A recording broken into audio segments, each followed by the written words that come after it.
Hi everyone, welcome to POC Nurse. My name is Gozi. In this video, we're going to talk about hypovolemic shock. Hypovolemic shock happens when there is a significant drop in intravascular volume, and this leads to inadequate tissue perfusion. So basically low blood volume that leads to inadequate tissue perfusion and causes hemodynamic compromise. There are two causes of hypovolemic shock: internal causes and external causes. Internal causes of hypovolemic shock are things that cause pooling or trapping of blood or fluid inside of the body. Things like trauma that could lead to something like a hemothorax could cause trapping of blood inside of the body, and fluid shifts internally could also lead to hypovolemic shock, such as in the case of pleural effusion and ascites from conditions like peritonitis. External causes of hypovolemic shock pretty much mean things that cause a person to lose blood out of their body or fluid out of their body. So bleeding that's obvious and fluid loss that's obvious. So when we talk about bleeding that's obvious, we're talking about things like a GI bleed, upper GI bleed, lower GI bleed, or postpartum hemorrhage. When we talk about external fluid loss leading to hypovolemic shock, we're talking about things like excessive vomiting, excessive diarrhea, excessive urination due to something like diuretic administration. How does hypovolemic shock affect hemodynamics? Hypovolemic shock drops blood pressure. It drops and narrows pulse pressure, because in hypovolemic shock there is vasoconstriction, and vasoconstriction translates to increased diastolic blood pressure, which then narrows the pulse pressure. There's a drop in CVP, there's a drop in cardiac output, there's a drop in oxygen delivery due to that drop in cardiac output, there's a drop in the pulmonary artery occlusive pressure, the PAOP, which then signifies a drop in left atrial pressure. There's also a drop in SVO2, the mixed venous oxygen. We already talked about a drop in oxygen delivery earlier. Now, hypovolemic shock raises systemic vascular resistance due to vasoconstriction. We talked about this before. When there is loss of intravascular volume, the blood vessels will vasoconstrict to compensate. So this is how there's an increase in systemic vascular resistance, and everything else, every other hemodynamic parameter in hypovolemic shock drops. How is hypovolemic shock treated? First, if it's possible to identify the source of bleeding, then that source of bleeding should be stopped, either by surgery or any means necessary and available, of course.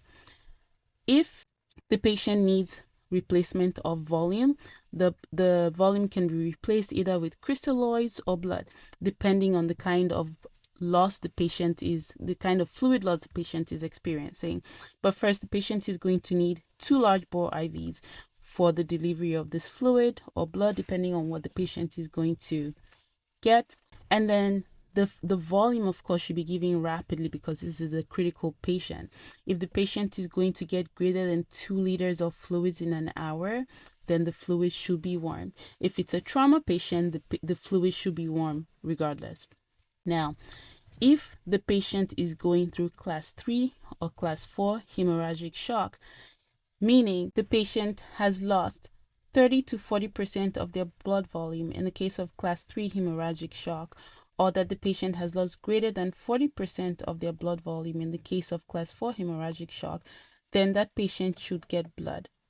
The patient should be monitored for signs of fluid overload because they're getting a lot of fluid. They should also be monitored for signs that they're responding positively to the fluid resuscitation. If the patient is responding positively to this fluid resuscitation, then some of their hemodynamic parameters should improve, such as their mean arterial pressure, that's the MAP, should be greater than or equal to 65. The CVP should get better. Urine output should get better. Heart rate should get better. And their hemoglobin should get better as well. And during active blood loss, hemoglobin and hematocrit measurements aren't accurate. Also, in hypovolemic shock, the patient will not require any pressors because their SVR is already elevated, meaning that their blood vessels are already vasoconstricted, so they don't require any vasopressors. Vasopressors cause vasoconstriction with the end goal of increasing blood pressure. There are 4 classes of hemorrhagic shock based on how much blood the patient has lost. There's class 1, Class 2, Class 3, and Class 4. In Class 1, the patient has lost up to 750 ml of blood or up to 15% of their blood volume.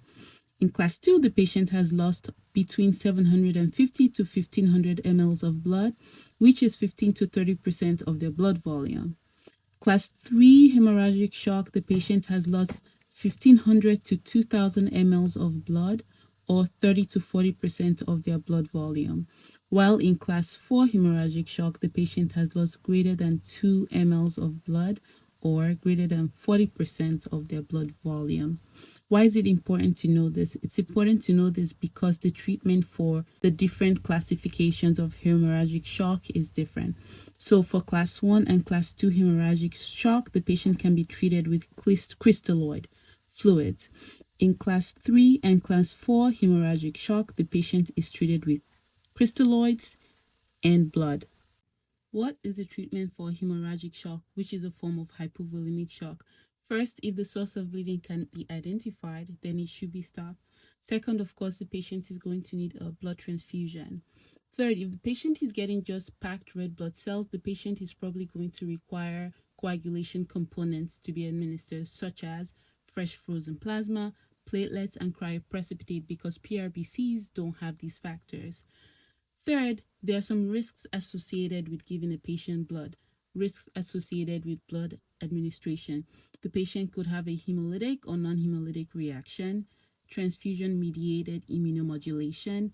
There could be viral infections transmitted, such as transmission of HIV. The patient could also suffer transfusion-related acute lung injury, TRALI.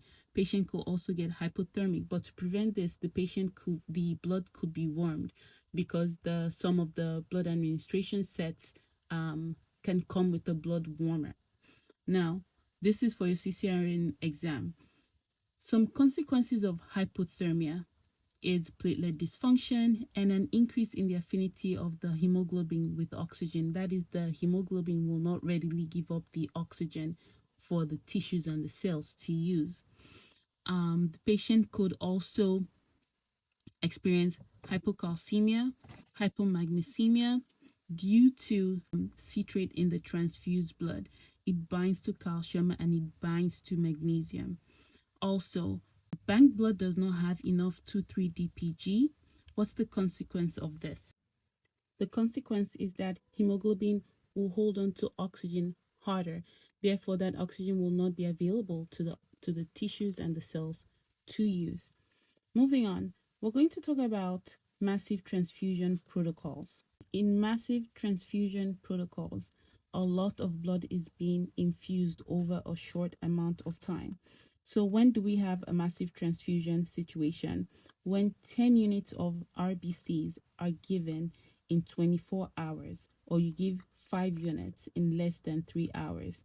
Massive transfusion protocols are designed to give fast transfusion of large amounts of blood so that we can restore oxygen delivery and oxygen usage, as well as tissue perfusion. And this will also help stabilize blood pressure. When do we do a massive transfusion protocol? OB emergencies, when you have your patient in postpartum hemorrhage, bleeding profusely, definitely massive transfusion protocols. You also do that for your trauma patients, your patients with a ruptured abdominal aortic aneurysm or a ruptured thoracic aortic aneurysm, as well as for your liver patients. There's a need to prevent the triad of death in this situation. What is the triad of death? Hypothermia, acidosis, coagulopathy. Therefore, we need to warm the blood before giving the blood to the patient. This is the end of this part of our CCRN review on hypovolemic shock. I hope you find it helpful, and I'll see you in the next video. Remember to like, share, and subscribe.